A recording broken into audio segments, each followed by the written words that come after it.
Apa kabar kawan-kawan penikmat pertandingan catur? Kembali lagi dengan saya, pecatur pos ronda. Pada kesempatan kali ini saya ingin menayangkan pertandingan antara Abimanyu Misra yang akan melawan Hans Mukniman. Ini adalah pertandingan yang terjadi pada kompetisi CCSA Folk GM 2020, di mana hitam dipegang oleh Niman dan putih oleh Misra. Mari kita saksikan pertandingannya, dimulai dengan Misra pion maju di E4, King's Pawn Opening. Dibalas hitam dengan pion di E5, kuda di F3 dan kuda di C6.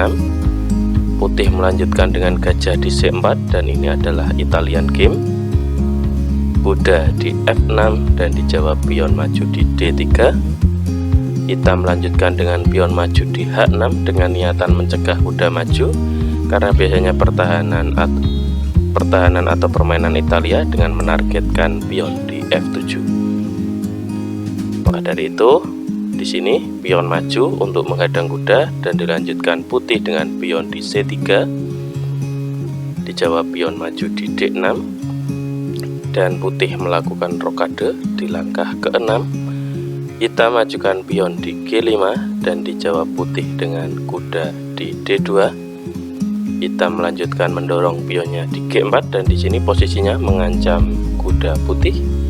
Kuda menghindar di E1 dan dilanjutkan pion maju di H5, saling memperkuat pion dan dilanjutkan dengan pion maju di F4. Di sini pion maju bertujuan biar hitam melakukan N pasan, karena setelah N pasan maka akan dimakan kuda kembali dan posisi serangan dirasa aman untuk putih. Dan di sini respon hitam adalah dengan memakan pion dengan pion di E5. Maka dari itu di sini benteng merespon makanya di F4 dan dilanjutkan gajah ke H6 sekaligus ancaman pada benteng. Benteng kembali ke F1 dan dilanjutkan menteri ke E7 di depan raja. Dijawab putih dengan kuda di B3. Dilanjutkan kuda di E5 dan di sini posisi gajah terancam, misal dimajukan atau dimajukan per pion dan di sini bisa terjebak. Maka dari itu di sini direspon dengan gajah makan gajah dan dilanjutkan makan benteng, baru setelah itu kuda ke D2 dengan tujuan membuat pelarian gajah. Dan setelah gajah ke D7 dijawab gajah mundur ke B3, pion maju di G3 dan pion hitam mulai merangsek ke pertahanan putih. Di sini direspon dengan pion maju di H3 dan dilanjutkan kuda di G4. Dan ini adalah sebenarnya langkah yang dicurigakan Hans Mukniman melakukan cheat atau menggunakan boot, karena ini adalah salah satu langkah brilian yang dilakukan oleh Neyman. Sebenarnya langkah ini memiliki tujuan, misal kuda di situ di posisi G4, jika direspon dengan pion, misal pion makan pion, maka yang terjadi adalah akan terjadi skakmat dalam beberapa langkah ke depan. Maka dari itu di sini setelah langkah kuda ke G4, respon putih adalah dengan menteri ke E2 dan hitam melanjutkan dengan kuda di H2 mengancam benteng. Di sini benteng tidak didorong melainkan menteri ke E3 sekaligus memberikan ancaman kembali dengan benteng. Dan setelah benteng menghindar, baru di sini putih menyelamatkan bentengnya di F4. Pertandingan dilanjutkan dengan pion maju di H4. Di sini mengamankan pionnya biar tambah solid. Pion maju mengancam kuda di D4 dan di sini kuda ke G6 sekaligus menjebak benteng, dan di sini benteng tidak ada pilihan lain, dia akan termakan. Direspon dengan kuda ke D3 dengan tujuan atau inisiatif yaitu menumpuk benteng maupun mempertahankan benteng. Setelah putih melangkah, hitam melanjutkan rokade panjang di langkah ke-21. Baru setelah ini benteng ke E1 menumpuk dan dilanjutkan benteng juga menumpuk dengan menteri, baru pion maju di E5 dan dijawab hitam dengan kuda makan benteng di F4. Dilanjutkan kuda makan kuda di F4 dan dijawab pion maju di C6 dengan niatan menutup akses kuda. Dilanjutkan kuda putih ke C4, dijawab pion maju di D5, dan di sini kuda sekak sekaligus ancaman pada benteng, dan benteng bisa didapatkan kembali oleh putih. Di sini menteri makan saja kuda karena posisi terpin, otomatis jika dimakan maka menteri juga akan dimakan, dan setelah benteng saling makan, dan di sini posisi kembali seimbang dengan 3 perwira yang sama. Benteng ke H6 dengan tujuan akan mematikan pion dan sekaligus akan menempati titik penting, yaitu misal F8, F6 maksud saya. Karena apa? Jika di sini kuda menghindar maka akan terjadi skakmat dalam satu langkah. Maka dari itu setelah langkah ini kuda geser ke E2 dan dilanjutkan benteng ke E6. Ini adalah langkah terbaik. Karena apa? Jika responnya, kita kembali, jika responnya adalah dengan langsung makan pion gratis, maka yang terjadi adalah kuda akan makan pion. Di sini kelihatannya sih pengorbanan. Karena apa? Setelah dimakan, dan di sini posisi kuda hitam terjebak, kemanapun dia kabur, misal dengan kabur ke F3 maka dimakan dengan pion.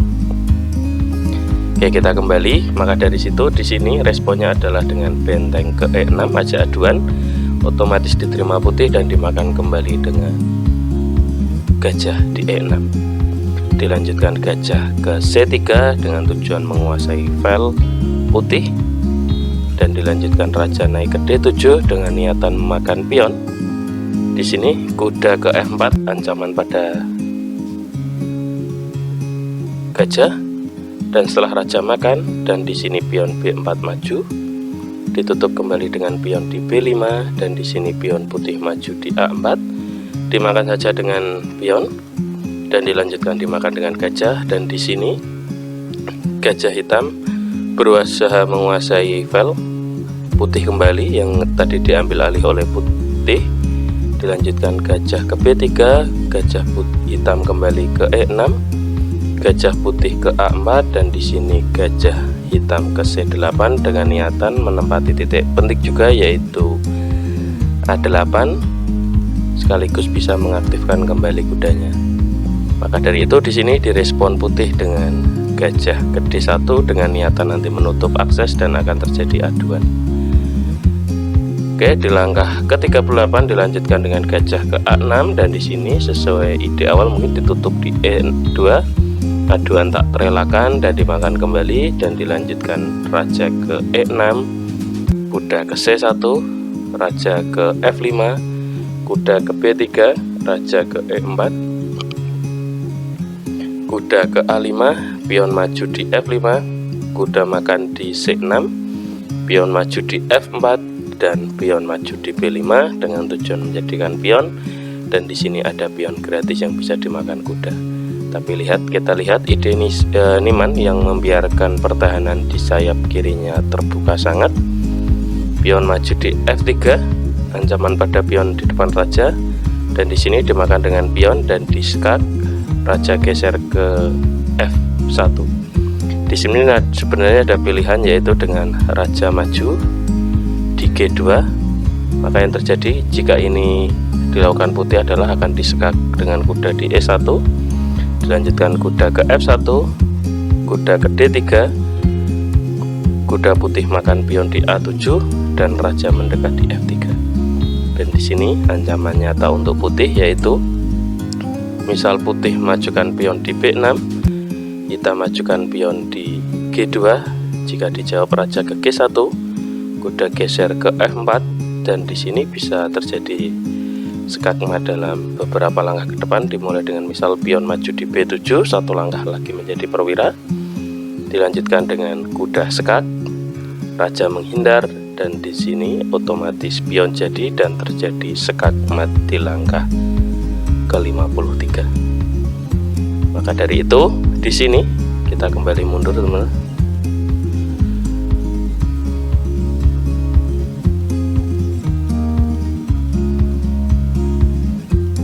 Di sini pilihannya adalah dengan raja ke F1, dan dilanjutkan dengan kuda ke G5 dengan ancaman pada pion, dan di sini kuda putih ke E5 dan dilanjutkan kuda makan pion di H3, kuda ke G6, dan di sini kuda posisi mengancam pion di G6. Teman-teman bisa pause video ini dan bisa menebak langkah mana kemanakah yang membuat pertandingan ini menjadi mencurigakan, yaitu teman-teman bisa menebak. Ya, benar sekali, Hans Mukniman majukan pionnya di G2. Karena apa? Karena setelah langkah ini di langkah ke-49 posisi putih akan sangat terancam atau kalah, yaitu dimulai dengan pion dimakan raja karena wajib dimakan, kalau tidak dimakan maka akan jadi perwira. Dan di sini kuda ke F4 dan di sini harus diterima kuda karena ini adalah tantangan untuk putih. Dan setelah kuda makan kuda, raja makan kuda, raja putih ke H3, raja hitam ke E4 dan raja putih makan pion. Di sini raja putih ke D3 dan raja putih ke G4, hitam makan pion di C3, putih geser ke F5 dan raja makan di D4. Dan setelah raja geser ke E6 dan raja hitam ke C5, di sini di langkah ke-56 Misra menyerah atau Hans Mukniman memenangkan pertandingan kali ini. Karena apa? Jika di sini pion maju, maka simpel saja makan dengan pion.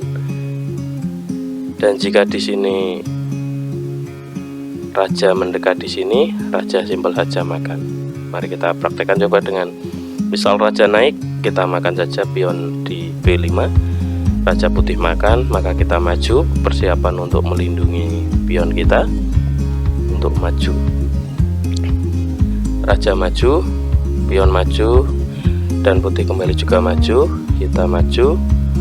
Dan di sini kita cukup untuk selalu saling berhadapan dengan raja putih. Karena apa? Jika itu terjadi, maka raja putih tidak bisa mendekati pion yang jadi perwira. Yaitu terima kasih teman-teman sudah menyaksikan pertandingan kali ini. Untuk menyaksikan pertandingan selanjutnya, teman-teman bisa mensubscribe, share, like, dan komen untuk konten-konten berikutnya. Terima kasih.